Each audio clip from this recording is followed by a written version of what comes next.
Hi అండి, అందరికీ నమస్కారం. ఈరోజు నేను చూపించబోయే రెసిపీ సోయా కట్లెట్స్.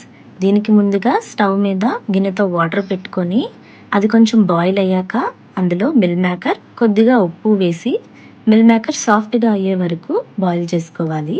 అది కొంచెం చల్లారాక దానిలో వాటర్ అంతా పిండేసుకొని మిక్సింగ్ జార్లోకి వేసుకొని బరకగా గ్రైండ్ చేసుకోవాలి. ఇప్పుడు ఈ మిశ్రమాన్ని ఒక బౌల్లోకి తీసుకొని దానిలో సన్నగా తరిమి పెట్టుకున్న వెల్లుల్లిపాయలు, అల్లం, పచ్చిమిరపకాయలు, ఆనియన్స్, క్యాప్సికమ్ అండ్ క్యారెట్ వేసుకొని బాగా మిక్స్ చేసుకోవాలి.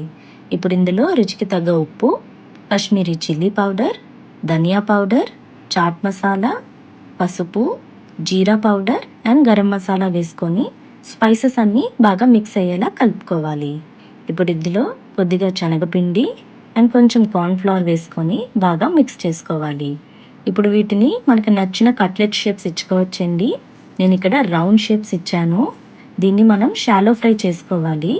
రెండు పక్కల గోల్డెన్ బ్రౌన్ కలర్ వచ్చే వరకు బాగా వేయించి హాట్గా టొమాటో కెచప్తో సర్వ్ చేసేసుకోవడమే. అంతేనండి. వీడియో నచ్చితే లైక్ చేసి, షేర్ చేసి, సబ్స్క్రైబ్ చేసుకోండి.